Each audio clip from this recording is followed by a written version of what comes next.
So how has been your Sunday morning? Uh, I hope it's been a good day until now. Do you think it's a good idea if somebody can respond in the respond in chat? Do you think an afternoon session is a good idea? A Sunday afternoon?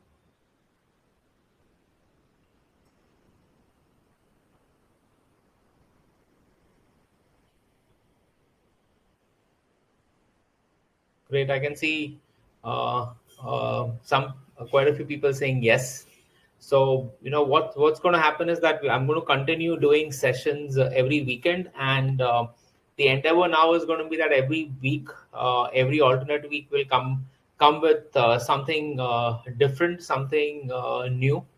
Um, and we'll graduate. So this session today is going to be, on insights on some key things to look out for in personal finance. Next session possibly could be on retirement. What are things that you should, how do you prepare for retirement, specifically for retirement? After that could be something to do with investments. So expect to hear from us, on a regular basis. And if you have signed up for our future webinars, then you will get notified as and when, something we set up something new. Okay, so I think we've got people in place. Let me start. Thanks for joining in on this Sunday afternoon. Um, I call this as a personal finance masterclass to achieve financial freedom. I have my name is Nihar, and I'll talk briefly about myself in the subsequent slides. Um, but what I'm going to take you through is my experience, personal experience over the last 15, 20 years.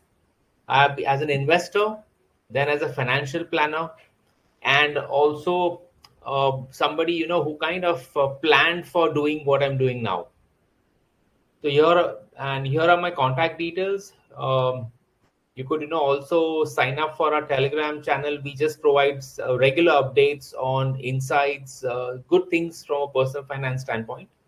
And this is my website. So a quick brief about quantum wealth. I started this firm in 2023. Before that, I've got about 30 years of experience in hotels, 10 years in hotels, 20 years in BPO and customer services.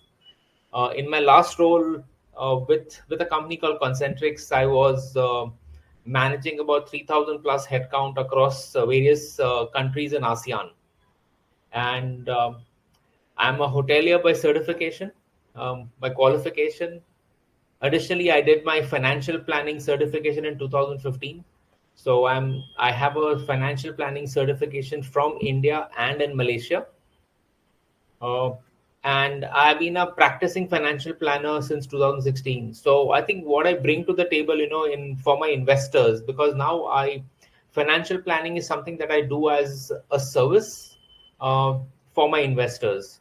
So I expect clients to invest through me in mutual funds and PMS, but the background for that investment is going to be financial planning. It's going to be goal-based investments. So it kind of helps you achieve your goals. It gives you a direction. It's like a lighthouse, telling you that this is where you've got to go. So it becomes far more from a commitment standpoint and from a planning standpoint. It helps you to kind of navigate through the ups and downs of the stock market to reach your goals. And as I said earlier, that this is a path that I have walked myself. So I'm talking from experience. These are no text. Nothing over here is from textbook. These are all personal experiences.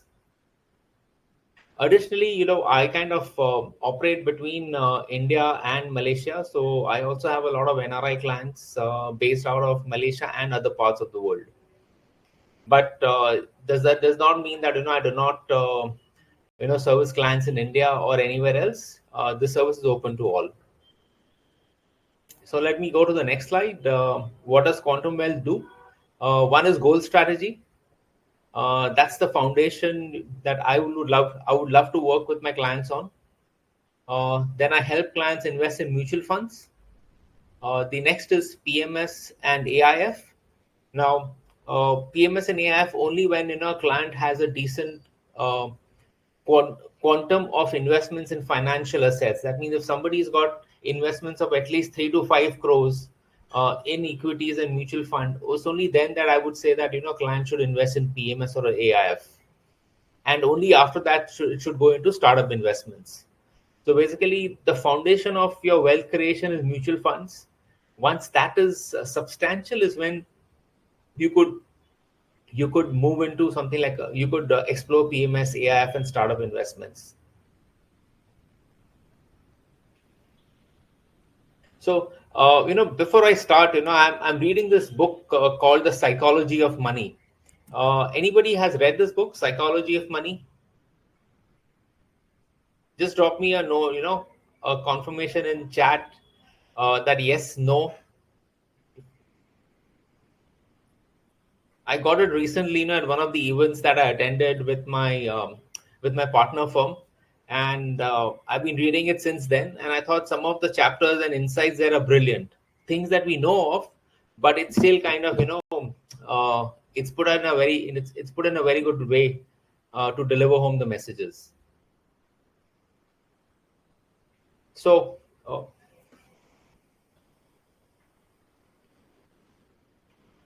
So I have picked up some of the best quotes because when I talk about investments, I'm talking about financial freedom, because the reason we invest money is to secure our future. And securing our future means that, we are not dependent on a job to sustain ourselves. And that is financial freedom. And when you are in that state, it allows you to do things that, you love to do. It allows you to not having to go to a job that you hate. It allows you to kind of wake up every morning and say that, okay, today I don't want to do this, I'll not do this. So I'm coming from that standpoint. I can relate to all of it because that is something that I have been able to, by God's grace and some commitment, help from my family, and guidance from my own financial planner, I've been able to achieve. So financial freedom is controlling your time. It says freedom is controlling your time is the highest dividend money pays. Another good one is the ability to do what you want, when you want, with who you want, for as long as you want. And that is priceless.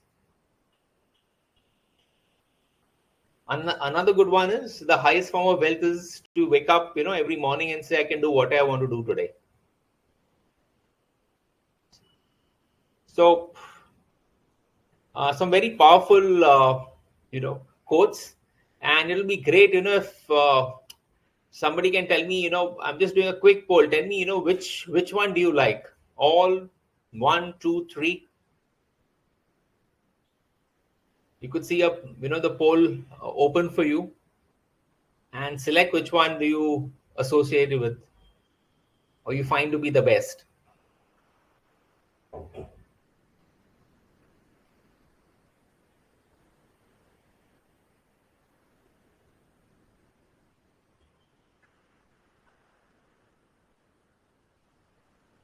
I'm getting some numbers.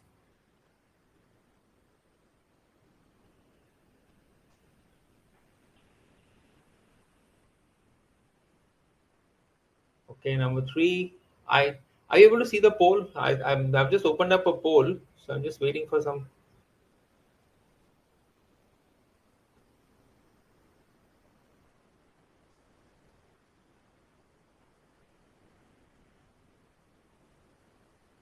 So number 2, number 3. I'm still waiting for somebody. All, yeah. So it's kind of, yeah. We've got an equal distribution. 30. I mean, all the 3 of them are 33%. Awesome.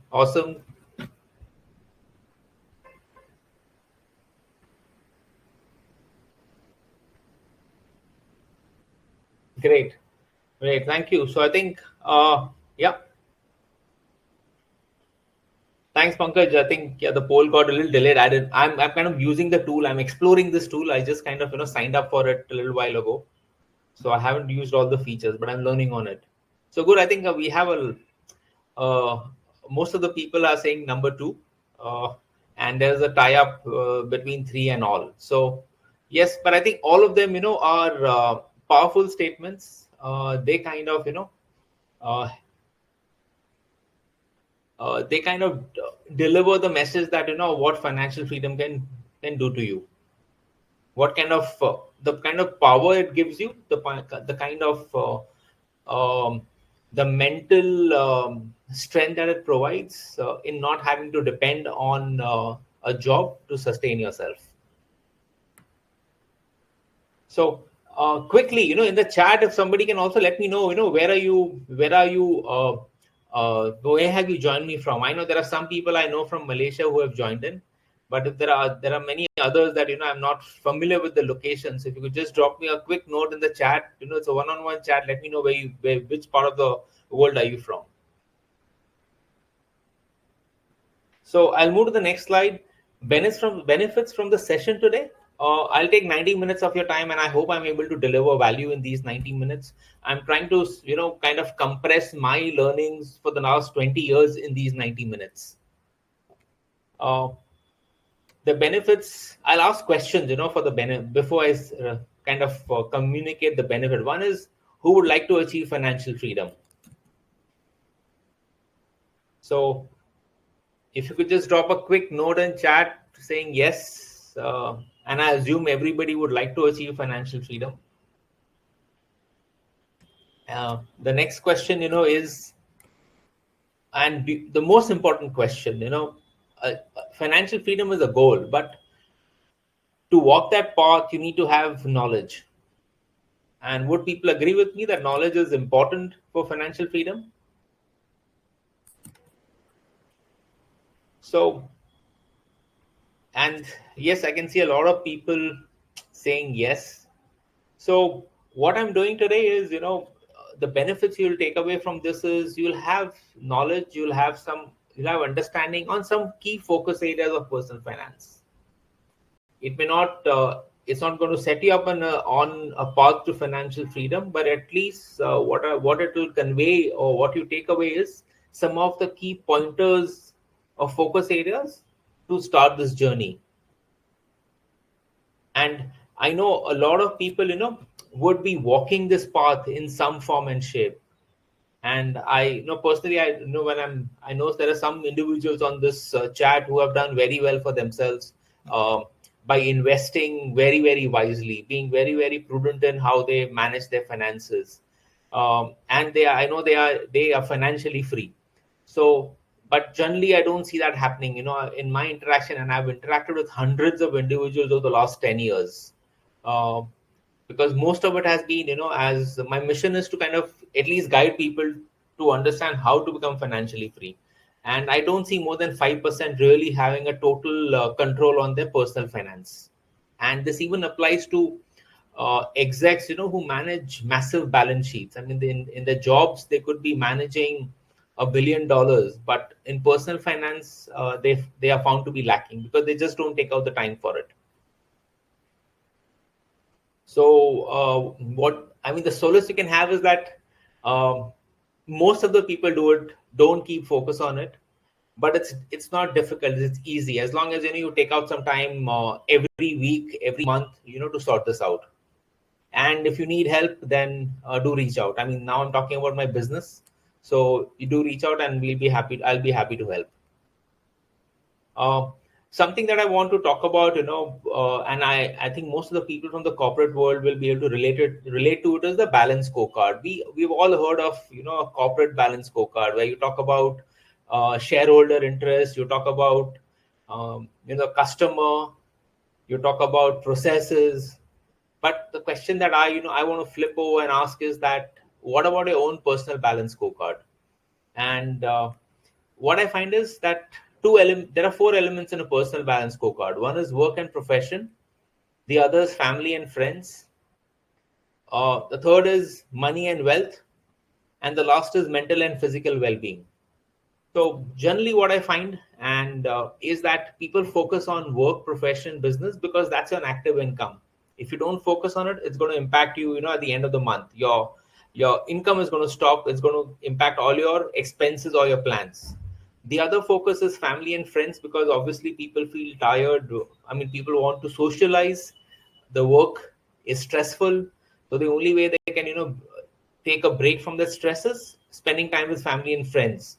And people mostly focus on these two areas. They leave money and wealth, and mental and physical well-being. They kind of, it's not evident upfront in front of you. You don't pay a lot of focus on it. And when I say money and wealth, you could increase your income.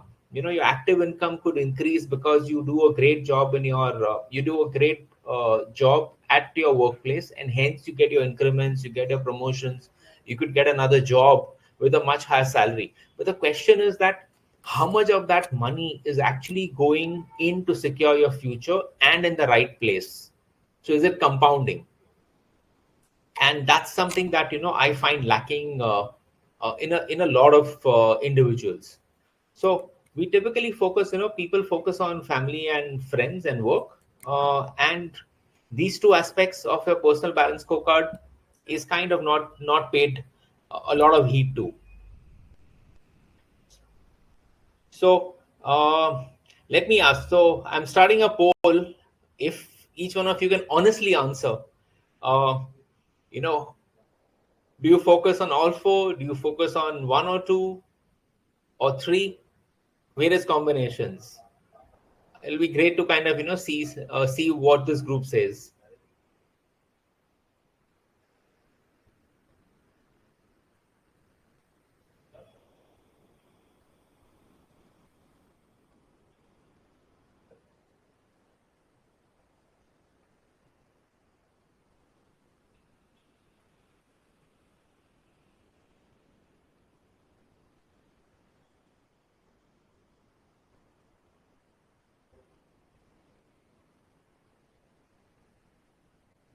Go on, go on. I'm still waiting. I'm still waiting for some. We'll wait for a couple of more seconds.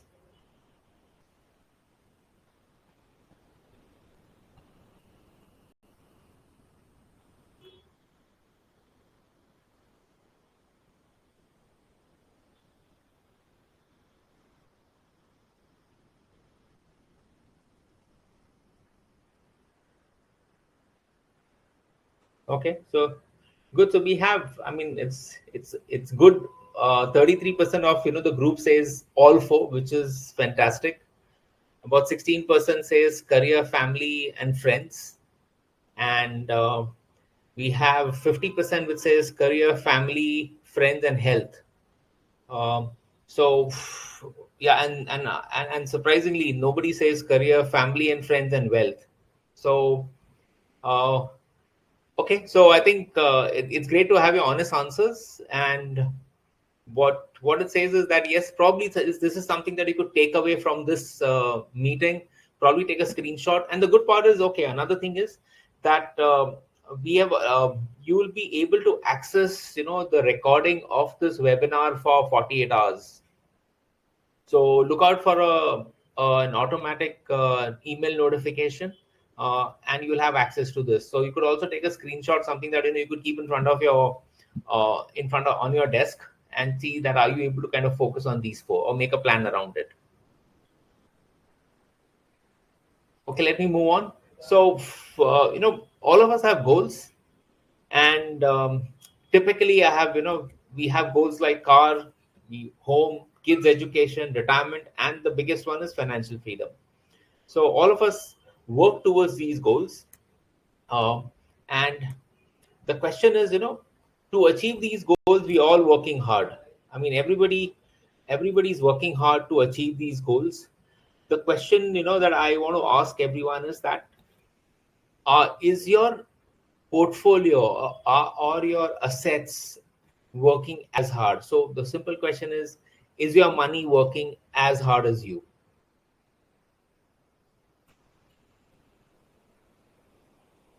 And when I say is your money working as hard as you, it means that uh, this should beat your corpus, that is all your assets together, should beat inflation by at least 5%. In India, the inflation is approximately about 7.5%. We'll go through that data, in the subsequent slides.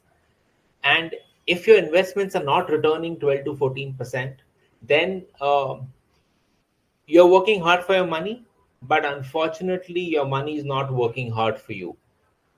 And that is one reason why you could be in a situation where you may have to continue working until retirement or even beyond. And I'll kind of give you some examples when I show you all assets. If they're delivering 12 to 14%, I have a classic example which I see across almost every individual I've interacted with.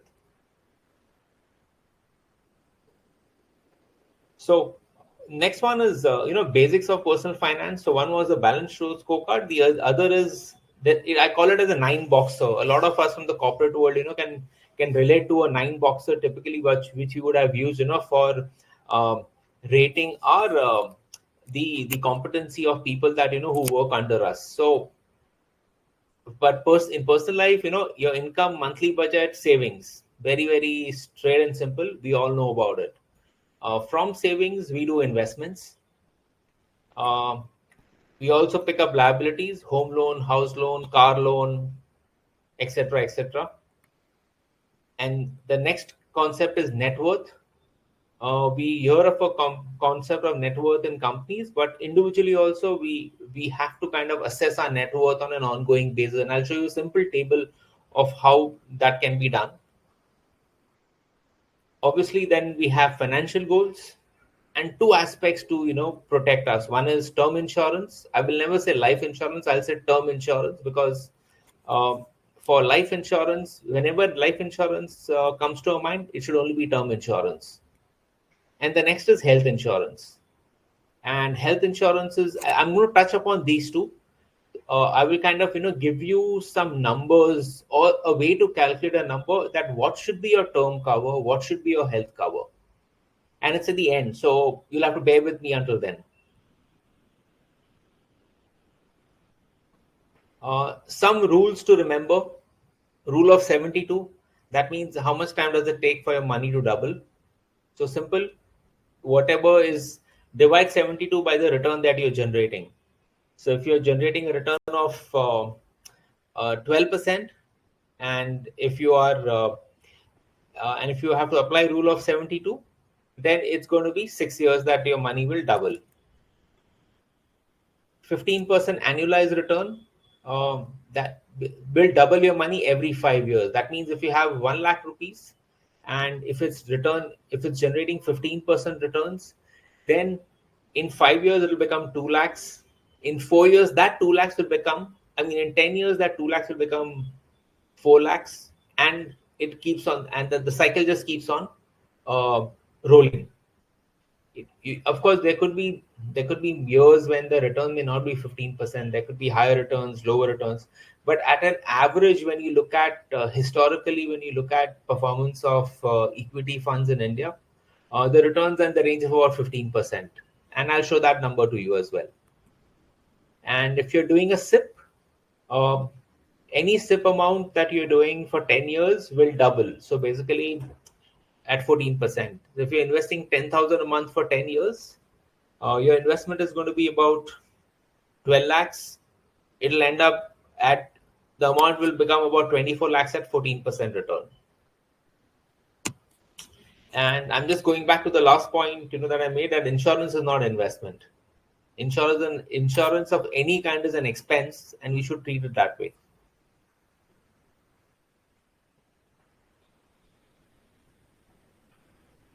Some benchmark ratios. Save, invest, at least 25% or higher of your take home salary. And if you kind of think about it, if you're saving 25% of your take home and you also have your company doing EPF, then which almost translates to about 20 to 25%, then effectively you're saving almost 45 to 50% of your salary each month. So if you're able to get this twin engine going, then you are definitely on path to financial freedom. EMIs, home loans, any kind of EMIs, 35 to 40% max of your take home pay. In today's world, there's a lot of uncertainty. So it is very, very critical that you at least have 12 to 18 months of money available to you in liquid investments. So it could be fixed deposits, recurring deposits, liquid funds, but this will ensure that you are not challenged if at all a situation comes up where there's a loss of employment. Some other benchmarks to keep in mind, don't take too many liabilities. Restrict it to 35% of your assets. That means if you have 100 rupees assets, liability should be only 35 rupees. Uh, Financial investments should be at least 50% of your net worth. Don't lock up too much money into non-financial assets, into properties, etc. Car value, car value. I think that these are two things that you should focus on. Car value should not be in excess of 30% of your gross income, and ensure that the EMI is also low. So these are things that will kind of help you in that journey to financial freedom. These are ratios that are best practices, best advised. Personally, I have followed most of them, if not all of them.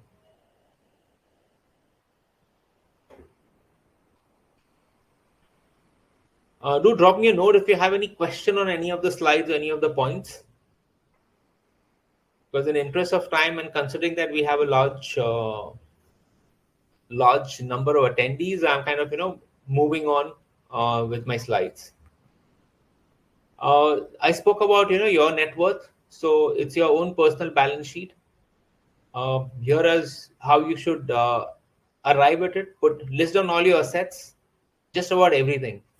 So your money at the bank, any other savings, post office savings, your EPF, your investments in mutual fund, equity funds, investment in gold, and second apartment. So don't count your first apartment or your base, your primary home as your asset, because that's not something that you will sell uh, ever. Even if you sell, you will want to buy another one, so you're not going to ever use that fund. So arrive at your assets number, and from that, take off all your liabilities. So all your any kind of loans that is due, any personal amount that are due, any credit outstanding that are due. So when you deduct liabilities from assets, you arrive at your net worth. And it's a simple. It's not complicated to maintain. You just have to list it down, in rows. First, list down all your assets in rows, total it up. Below that, put down all the liabilities totaled up, and then my assets minus liabilities is your net worth. And it will be a good idea that you kind of track this, every 3 to 6 months, if not that, at least every year. If you, what that will tell you is that, is your assets or is your net worth increasing? Because if you're earning higher income, but if your assets are not increasing and your liabilities are increasing instead, and your net worth is not increasing, then probably it's a zero-sum game. So if you're able to kind of track this, it's a mirror for yourself to see every 3 months, 6 months, 12 months, that are you progressing in the right direction. I mean, do you think it's a good idea to do something like this? I don't have a poll on this, but you could drop me a message in chat. Do you think that if it's a good idea?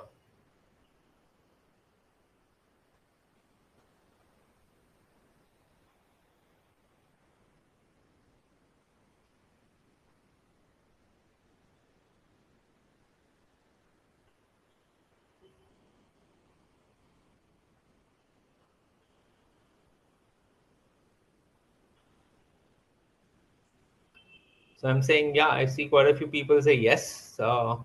It's a simple tool. If you need this tool, then just drop me a yes note. I'll be happy to just kind of share this in an Excel file.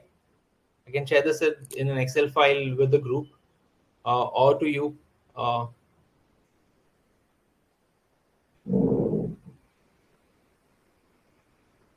Yeah. So great. I'll move to the next one. I said, okay, must be tracked every quarter. Now let's look at return rate on all assets. We spoke about that. Is your money working for you? So this is how you'll determine if your money works for you, and are your assets working as hard as you. So I've taken an example here, a typical example. I can tell you with my interactions and my analysis of hundreds of portfolios. This is how it is. This is an individual, who has about 2 crores of net worth. Um, he has about a crore worth of apartment, second house, which is almost 50% of his assets. Bank FD about 50 lakhs, 25%. Some money in PPF, PF, etc. And equity is about 12%, 25 lakhs. Gold about 5%. So this is typically how the structure is of most individuals. I rarely find individuals, which will have 60, 70% in equity, which is generating better returns and kind of, helping beat inflation and creating wealth for the individual. So, and when you kind of, look at when you look at the weighted average return, that is what you do is you multiply the assets, proportion of assets percentage into the long-term return of this asset. So here in apartment lands, it's about 49% of his portfolio. Return is about 7%. So the weighted average return is only 3.5 for the overall portfolio, contributing to the overall returns. So when you sum up all these returns of this portfolio and arrive at weighted average returns, only about 8%. So the point is, it's heavily skewed to property. So if I go back to one of my statements that at least 50% in in financial assets. This is clearly not the case. Very small portion to financial assets that are generating great returns. It's a low return mix, just in line with inflation, and obviously much below the target of 12%. So quick, so let me do one thing, I'll have a quick poll to run over here. Tell me sorry, I'll kind of.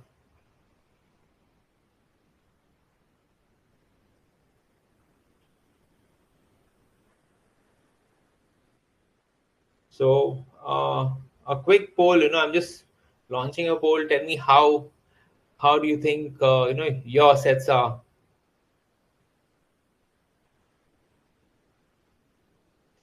Do you think now, based on what the example, just I know you may not have calculated the number. If you have, great. But tell me, is your portfolio beating inflation, not beating inflation? And if it's beating, at least by 5 or more.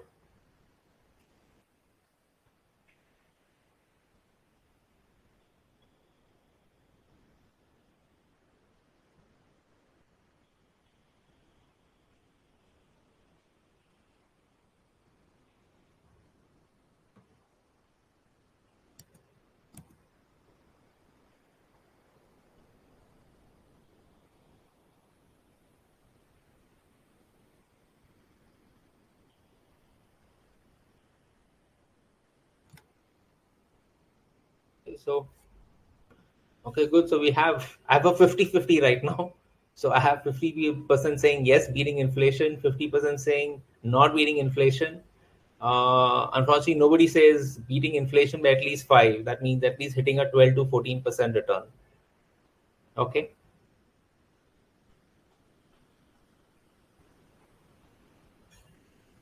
So yeah, it might be a good idea to just do this exercise, separately. And what I'll do is I'll share some of these templates in an Excel file, via email. I have your email. After this end of the session, maybe a little later in the day, we'll send this off by email to you. So now I touch upon financial goals. Basically, I'm trying to give you an indicator of what kind of money will be required depending on your age at this point of time when you retire. So the first one is going to be retirement, and let me just get to that. So typically a retirement corpus calculations over here says that what is the current age of this group of individuals. What is the retirement age? I've taken 60 as a standard retirement age. I've said what are your expenses now. I've made some conservative assumptions here. It could be higher because I think when we look at expenses in India now, I think 75,000 rupees, for a lot of us is not going to be sufficient even today. And then I say, what is the value of this 75,000, or rather, what's it's going to become inflate to when you retire? And hence, what is the kind of corpus you need? And if you have to do a SIP now, assuming you have nothing invested, or to cover this, then what is the kind of investment you need to make? So let's take an example. Somebody who's 45 years old is going to retire in 15 years at the age of 60. The current expenses are 75. You can extrapolate this. If this, I'm sure this is not enough. This is going to be, it will probably be higher. Then value retirement, the 75,000 because of inflation of 7% in 15 years, that's same expenses that you're going to incur even when you retire. That is going to be your regular home groceries, your utilities. You'll require, people to take care of you. That is your maids, etc. When you kind of add up all this society maintenance, it'll become almost 2 lakhs. And to sustain yourself until say the age of 90, you'll require about 5 crores. That 5 crores, the assumption is that these 5 crores will stay invested in an asset that is delivering about 9% return, and your expenses are growing at 6%. So you have about 3% difference between your assets growth versus your expense growth. And if you have not made any investments or allocation now, then you will require to make about 1,05,000 of investment at 12% through SIP for the next 15 years to be able to get to this number. These are just generic benchmark numbers. Specific individual cases, I can help you determine that amount through a one-on-one conversation. And as I said, these does not include things like, medical cost, your lifestyle expenses, because typically when you retire, you will end up you'll have time and you will want to do many other things. Right now, because you're working, you really have no, especially if you live in a busy city like Bombay or any others, you don't have time to do anything else. So when you retire, you'll have all the time in the world. So you'll have to figure out what you want to do, and that will cost more. Similarly, for children education, for anybody, I've taken an expense of 16 lakhs. Typically, if you do engineering in any college, it costs about 16 to 20 lakhs in India right now. And I've said, and what I did was I've extrapolated the cost at 10%. So if somebody has a child, who's going to do engineering after 10 years, that this 16 lakhs will become almost 42 lakhs. And if somebody's doing after 15 years, it's going to cost almost 65 lakhs.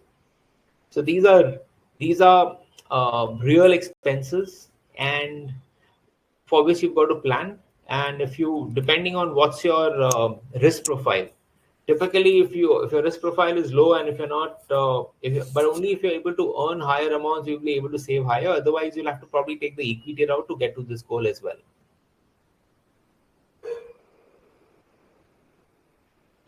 Something that I think I love to talk about is the benefits of starting early. We always, there is a saying, there is something that will say is, the eighth wonder of the world is compounding, and compounding and time are the best friends. So I've just taken an example over here, and this is real data. I mean, we can go back to any of the financial websites in India, and you can check the returns that have been generated in the equity market. So two friends, Ram and Sham, did the engineering, joined Infosys at the age of 25. Ram was the more conservative one, the more focused person, started saving 5,000 rupees every year from his first salary. And extrapolating it, the person, works for 35 years, retirement age is 60. So he invests 5,000 a month for 12 months a year into 35 years. So basically, Ram has invested about 21 lakhs in his 35 years of work life. And at a 14% return, his corpus is about 4.5 crores. Yeah, so investment versus value is almost 20x. And that's the power of compounding. And it'll become all the more evident when you look at Sham. Sham is the one who kind of, takes his own sweet time, wants to enjoy life, and starts 5 years later. So he starts saving from the 6th year. And same amount, 5,000 for 30 years. So his investment is 5,000 a month for 12 months into 30 years. So it's 18 lakhs versus Sham's investment of 21 lakhs. So he's just invested 5 years later, he's invested 3 lakh rupees lower, but look at the final outcome. Sham will end up with only 2.3 CR. So just 3 lakh rupees and 5 years early, over a 30-year period, has translated into a corpus of almost 2.3 CR higher per arm.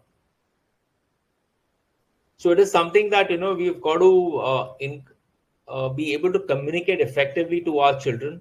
I mean, if you are still in that working age of 25, 30, 35, you should increase your investments if you're doing it. If you're not doing it, you should do it. And for somebody like me, who's no longer working, I have a son who's 25. My advice to him is that he's got to do this.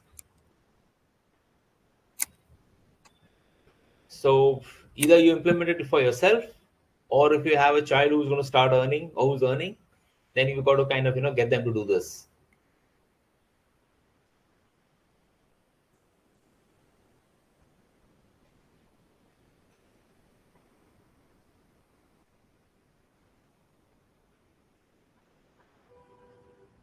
So and the other one is help your child create 30 crores in 30 years. So if your child is about 22, 23, 24, if they start doing a SIP of 30,000 a month in the first year, increase it by 10% in the subsequent year, and assuming a return of 14%, then in next 30 years time, this value will be 33 CR. You increase it by 250,000, it will be about 50 CR. It may, assuming that you may not get 14% return, you might get 2% lesser, you might end up with a 12% return. You will still end up with a good 20, 25 crores at that point of time. And even after discounting for inflation at 7%, it will still be a significant amount at that point of time.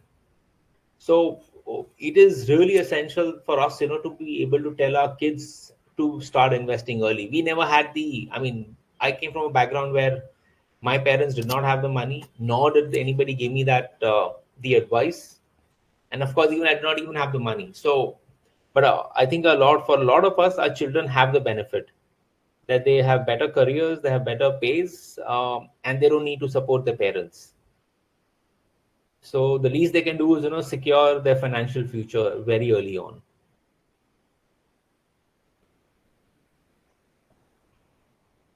Any thoughts? If somebody can drop me in the chat.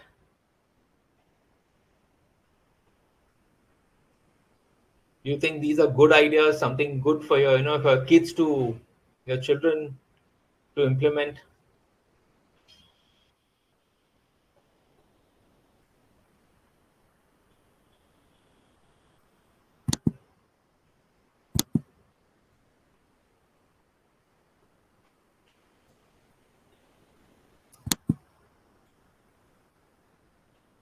Yeah. Some more thoughts. I've got a couple of people responding, but a few more would be great.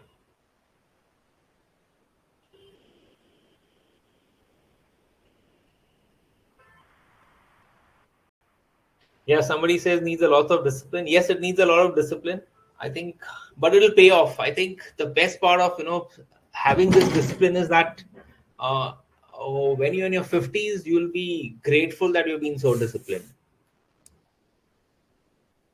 Again, I'm talking from personal experience, nothing from textbook or I've seen some clients do that very well. Personally, also, this has been extremely beneficial for me. Great, thank you. So let me move to the next slide. Inflation. That's the biggest bane, and we all talk about 7% inflation, 8% inflation, but I hope this graph is able to kind of convey what really the situation is. So, in 1979 is when the Sensex was found, what we're doing is I'm looking at inflation from 1979. If you had 100 rupees, in 1979, inflation was 7.59% for the last so many years, from 79 to 2023. The value of that 100 rupees today is 3 rupees. That means literally you cannot buy anything. You cannot buy anything with the 100 rupees that you had in 1979 today. And this will only get worse. I also want you to think about this, over here, and I don't have this in the slide. Is a lot of people, ask me about taking up pension plans from insurance companies. Somehow, Indians have this, at least in until our group and a little over 10 years below me, people think, having a pension is a great idea. And I have people coming and asking me that should we sign up for an insurance plan from private life insurance companies. So typical offer is you invest 10 lakhs for 10 years. So you invest 1 crore, and from the 11th year or the 12th year, you will get about 8.5 lakh rupees pension for your lifetime. So what it says is, at 45 you start putting 10 lakhs, so until 55 you put 10 lakhs. From your age of 56 or 57 you will get 8.5 lakh. That's a constant number. It does not go up with inflation. It's a standard number that you will get for your lifetime. Now look at the number, 8.5 lakhs today. Yeah, in 30 years time is going to be what? It's going to be nothing. At 45, so at 75, when you get 8.5 lakh rupees in 30 years, that money will have no value. Even in 10 years, that money will not have value, because 8.5 lakhs today is going to be worth only about 4.5 lakh rupees or 4 lakh rupees in 10 years from now because of inflation. So effectively, what you're going to do is you're going to lock away 1 crore of rupees over 10 years and get extremely poor returns and the money that will come to you will be short change over a period of time. The effective return when you do an XR calculation for any retirement plan that is offered by insurance company is 6.2%. It may at best be 6.5%, but nothing more than that. So you're basically signing up, you're signing up 1 crore or more for very, very low returns, and it will not suffice. So now I've compared this, inflation versus investment. So if somebody at a 12%, so same thing, your 100 rupees, if it inflated at 7 to 8%, which is the FDs, let's take it as if you're putting in an FD at 7.7%, it'll be worth about 2,900 rupees. And if you had invested this 100 rupees, at a 12% return in an index fund, not even an active fund, it would be worth about 16,000. So effectively, you're making almost 5x more outcome. Your outcome is 5x more than putting it in a fixed deposit. And this is where the wealth creation happens. When I say, are you beating inflation by 5? This is a clear indicator of beating inflation by 5.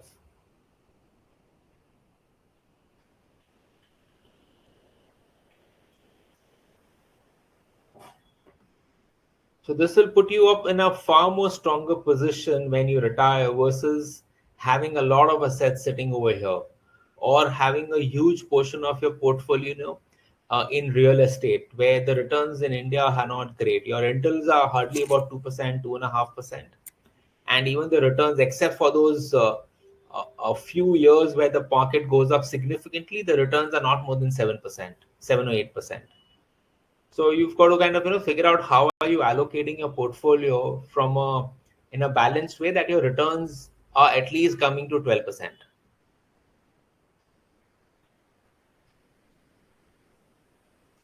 So quick comparison, with traditional options, historical FD rates.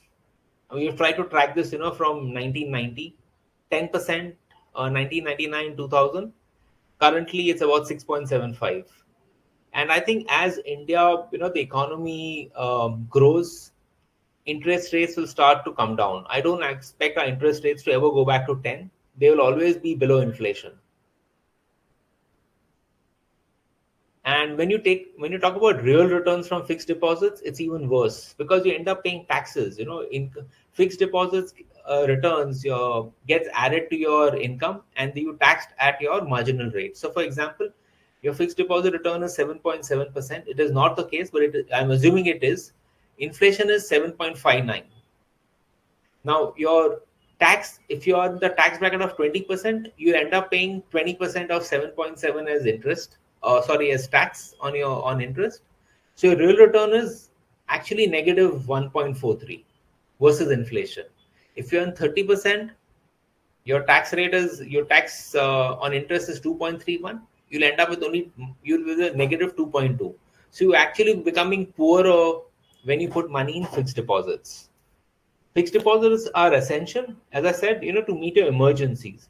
But beyond a point, fixed deposits are making you poorer.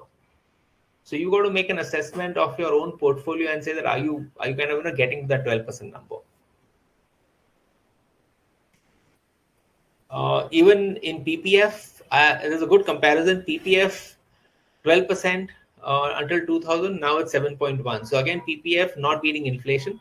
The only benefit of PPF is that it kind of gives you a tax under ATC exam. Allows you to kind of take a tax break there. The interest is tax free. When you withdraw, it is tax free. So it's exempt in all three categories. But I think with the new change in with the new tax income tax old scheme and new scheme, the new scheme that also won't apply. Gold has been about 8-9% for the longest time, except for the last 3-4 years. And one reason why gold is going to, I have never been a proponent of investing in gold. I've always said gold is a dead asset, but the world political situation over the last, especially over the last 1 year, has changed dramatically, and that is what has fueled the price of gold. Because until now, it was only individuals who are buying gold. Now, country reserve banks have started to buy gold over the last 3 years, and that's what has fueled the price of gold. I don't think it will change in the near future because countries are looking for an alternate to dollars. People don't want to buy dollars. Countries don't want to buy dollars, and hence they're shoring up their gold reserves instead. And at some point, the world is going to think about that do we need to have dollar as a reserve currency? Should we have something else? So I think all these uncertainties in the world, political situation, the wars that are going on, gold will continue to give a decent return in the next 3 to 5 years time.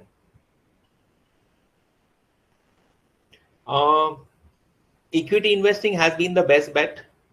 Personally, I consider it as the best bet, and it should have. I'm not saying it should be 100% equity, but you should have a decent percentage allocated from your assets to equity, purely because that's the only way you'll be financially free. So what we're doing is we're just comparing the long-term returns of Sensex. We've just taken Sensex as a benchmark. It started 31st March 1979. The Sensex then was 100. 1st July, the Sensex was 83,600 odd. So 1 lakh invested in Sensex then would be worth about 8.36 crores. So, and when you do a CAGR, it's about 15.66. So it's delivered 15.66 returns over 46 years and some change. So clearly, when you compare this, with your fixed deposits, with any other government saving bonds, etc., or even with properties, there is really no comparison. We've just there are a lot of people who invest in PPF. So when you compare with PPF also, returns in PPF over 15 years or between the two, PPF has delivered about 7.1% CAGR. Best performing ELS is about 20%, average 15.5%. Again, 2x, at least 2x. If you're not in the best funds, which is never possible for us to be, we can never be in the best funds all the time, but we should always take the category average. It's about 15.5. So again, there is really no comparison, even when you talk about tax implications. A quick snapshot of SIP returns. We looked at SIPs for the last 10 years, 15 years. This data is as of March 20th. So if you look at the average, because most of the times, if you're investing yourself or if you're investing through an advisor like me, you will end up being in at least average or higher, so top quartile funds, you'll make enough delta, positive delta over inflation.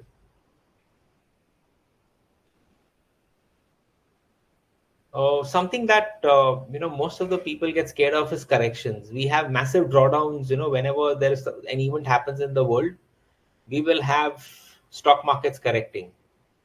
And but some this data point tells us that if you just sit tight whenever correction happens, and wait for next 1 year, 2 years, 3 years, this is how the markets behave.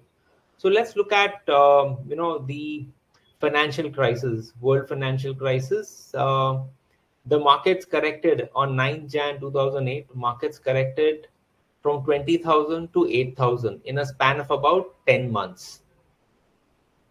So that was almost a 60% correction. Now, historical data says in a year's time, markets recovered 92%. In 2 years, the CAGR from this lowest point has been 53%.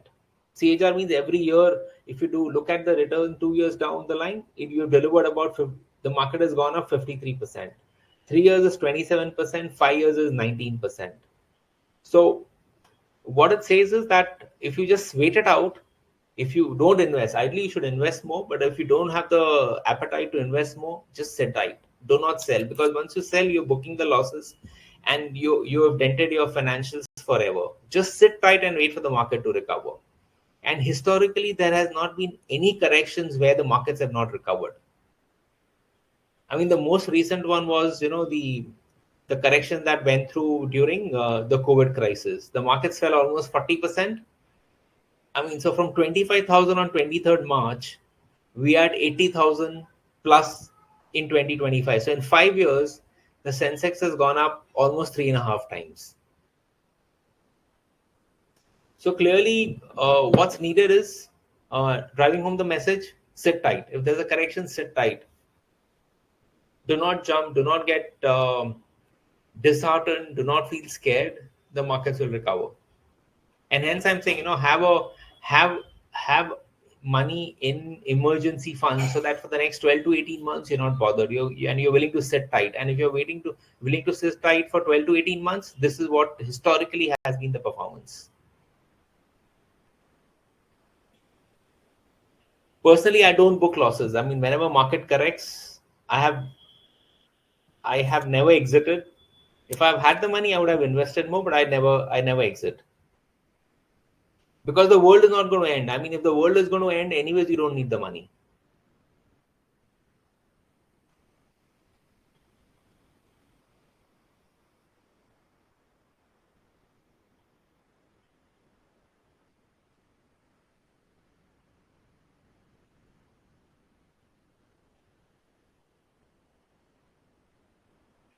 Okay, I'll move to the next slide from here.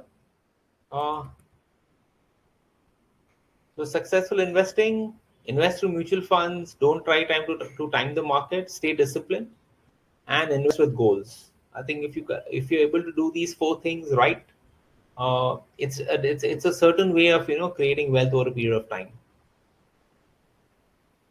Next one is don't try to time the market. So a very good saying by Peter Lynch.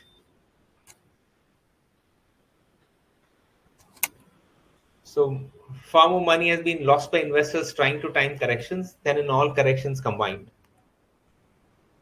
A quick graph to show why timing in the market is important versus timing. 10 lakhs invested in 2005, it would grow to about 1.35 CR in 19 years if the person said invested all the time without any exits. If the person missed the 5 best days, it will drop to 87 lakhs, 11% return, 11.8%. And best 10 days, the return drops to just 10.1%. And if you miss the best 50 days in these 19 years, then the return will be almost nothing. You will come back with the same amount of money. So rather than churning, it will be a good idea to just stay invested and stay Stay invested for the long term, and the markets will deliver those returns.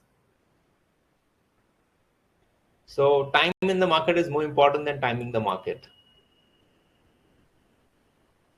Uh, Key is to start early. As I've already conveyed that example. If somebody wants to hit a 5 crore corpus at the age of 40, you'll need a lakh of rupees of SIP at 12%. And if you're at 20, you only need 9,000 rupees. So it's something that, I'm just reiterating from my previous slides. SIP returns, 5 years. If you look at SIP returns across all categories, average returns. I'm not taking the best funds, highest funds. I'm taking the average returns. Almost every fund over the last 5 years, until the 1st of July 25, if you kind of do a rolling analysis, has delivered a decent performance. Over 10 years also, the lowest has been large cap at 14.52, and 15 years, large cap is the lowest at 13.79. So across all categories, across various time frames, SIPs have delivered, that 5% plus over inflation. So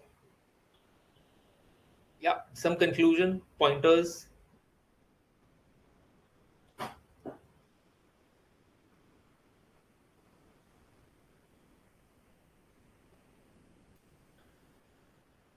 So while I go to the next slide, I want a quick update. I have got insurance now. So I have a few people ask me, okay, Neha, tell us something about insurance. So let me kind of do a quick poll. Until now, how do you find the session has been? How would you rate this session? Honest answer would be great. 5 being the best, 1 being the worst.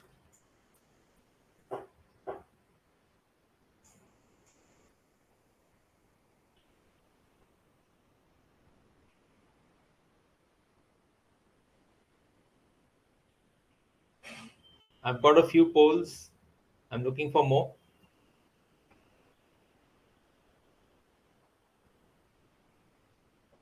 No, I mean, I can't have. Okay, good. Now finally I'm getting somebody saying it's a 4.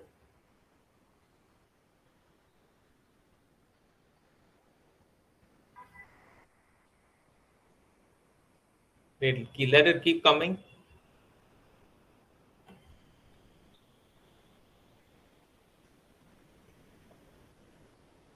Oh, great. Thank you. So I think most of the people have said it's great. If you've been nice enough to not rate me lower, but do drop me a note separately telling me how it has been. Much appreciated. So with this, I'll go to the next 2 slides or the next 2 topics, which is about insurance. It's going to kind of, talk about, give you some insights on, how you should assess your insurance requirements. So before I go there, because I touched on mutual funds, it's a mandate from AMFI. Mutual fund investments are subject to market risk. Read all scheme-related documents carefully. So, and returns, of course, are not guaranteed. Historical returns may not sustain in future. So that's a risk that we always carry. So let's talk about life insurance. People ask me, why and how much term insurance. So I've tried to kind of cover a few points to be able to determine insurance requirements. And as I said, the best way is term cover. You cannot take a regular cover. Say for example, if you want a 5 crore cover, and if you want to take a traditional plan, and you have to pay premium for 20 years, that means the simple math is whatever is your cover amount divided by the number of years you're taking the policy for. So if it's 5 crores and taking a policy for 20 years, then it's 5 crores divided by 20. That's going to be a premium every year for the next 20 years. And then you'll get your money back and you'll get your bonuses, etc., etc. But that will be, whatever said and done, it'll be over 6.5-7% max. So term insurance, it's your backup while you're busy building your wealth. So while you're creating wealth, financial freedom for yourself, it becomes a backup for you, for your family. It protects your family and their financial needs.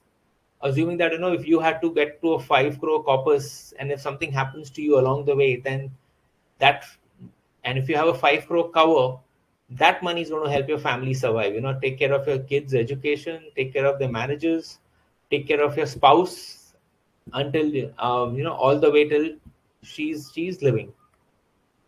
And cheapest form of insurance is a term cover. A 1 crore cover would cost about 15,000 for a 35-year-old. Of course, keeping in mind that the person is in a good health shape, has no medical complications, then it's about 15,000. But if you have medical issues, etc., then it'll be case to case basis. And how much cover? Typically, insurance companies allow 15 times your annual earnings as your term cover. That is all term covers put together. So if you have, term cover of 1 crore with somebody else, and if you're earning about, say, 30 lakhs, then you can take a cover of about, if you're earning 30 lakhs, you can take 15 times this 4.5 crores. So 1 crore with one company, you can take another 3.5 with somebody else. The other is need based. So if we determine your goals, and then we can work out the requirement. So that's kind of, a back calculation. The third one that I want you to think about is the opportunity cost of your life. So how do you do that? What you do is you take your current income and then extrapolate that with a 7 to 10% increment until you retire. So if you are somebody who is 40-year-old, if you're earning 20 lakhs a year, you take a 7 to 10% increment till you retire, which is 60, and see how much is what is the kind of money you would have made over the next 20 years. And you total up that amount. Now you compare it with those other parameters. This your current term cover, how much do you have? Your opportunity that you have arrived at, and 15x of your current salary. Now, whatever is the shortfall, what is the outcome is what you can go for. So you might say that, no, I don't need so much cover, but there is an opportunity. Second is, it's better for your family to have more money when you're not around than having less money, because then if you have a spouse who's not working, and she spent a lot of time not working, dedicated to family, you cannot expect her to make the same kind of money you are making. So the least you can do is make sure that your family is adequately covered in your absence.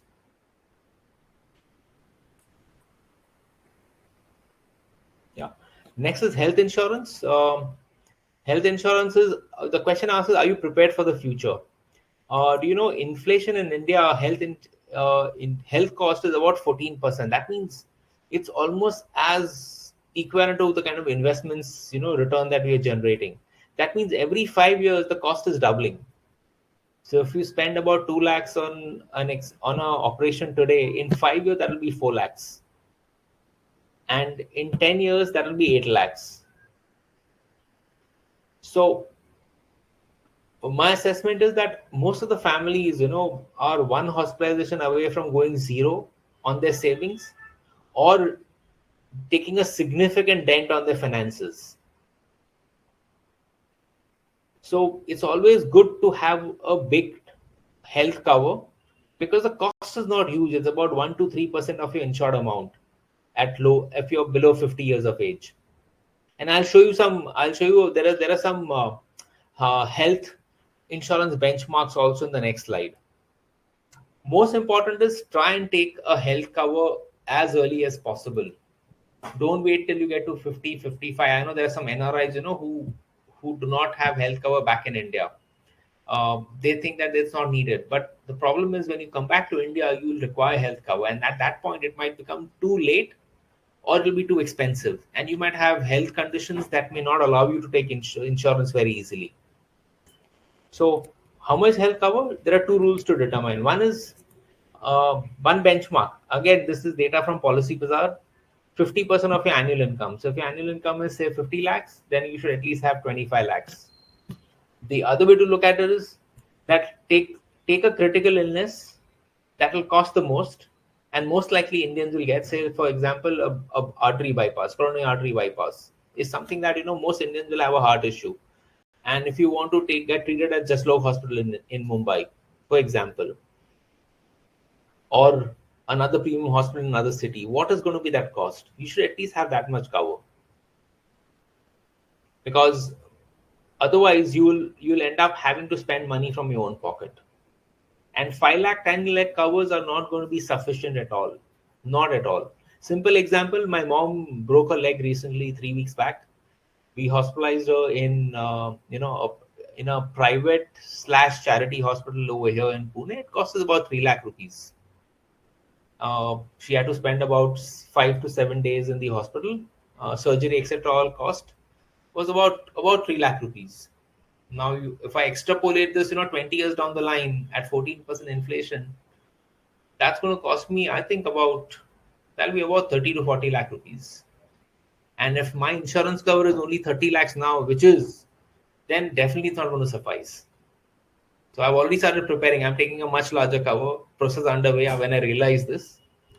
So I think if you can afford it, you should also consider taking out a much significant higher cover. Maybe a crore, 2 crores also is not a bad idea.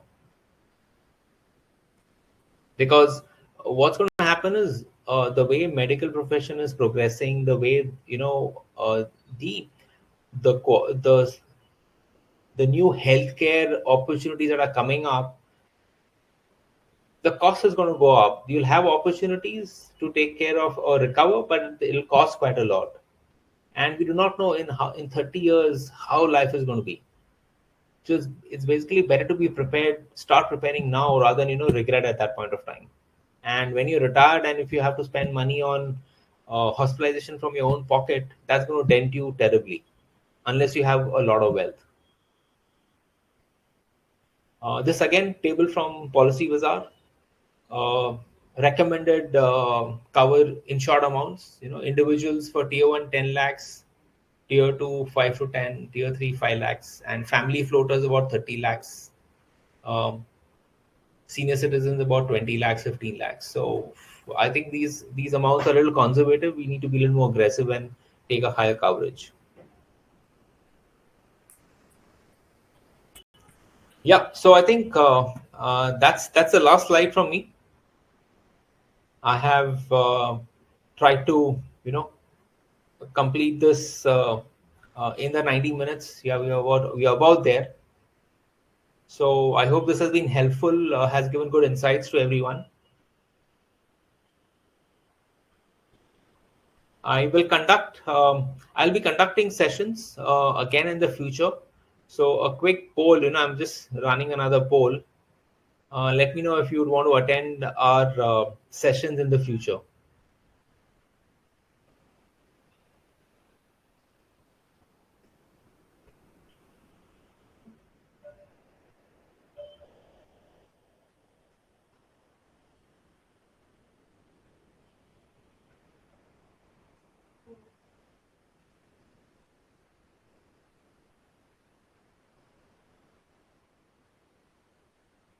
Great, thank you. So I think so we'll keep you posted on our new sessions. You look out for notifications, from Quantum Wealth and from Webinar Jam. We will also, as I said, there are certain templates that I said I will provide. I will share that via email to you a little later today. And this recording should be available for up to 48 hours uh, later today. So if you want to kind of revisit any or all of it, then you're most welcome to do that as well. Okay, thank you so much. Yeah, wish you a great Sunday. Enjoy the rest of the day, and I'll look forward to your attendance in the next session. Yeah, thank you so much. Yeah, and yeah, most importantly, if you think this is great, then do share this with your friends, family, colleagues, anybody you think will benefit from these sessions, because I'll be conducting this regularly. Okay, thank you so much. Have a good evening. Bye bye.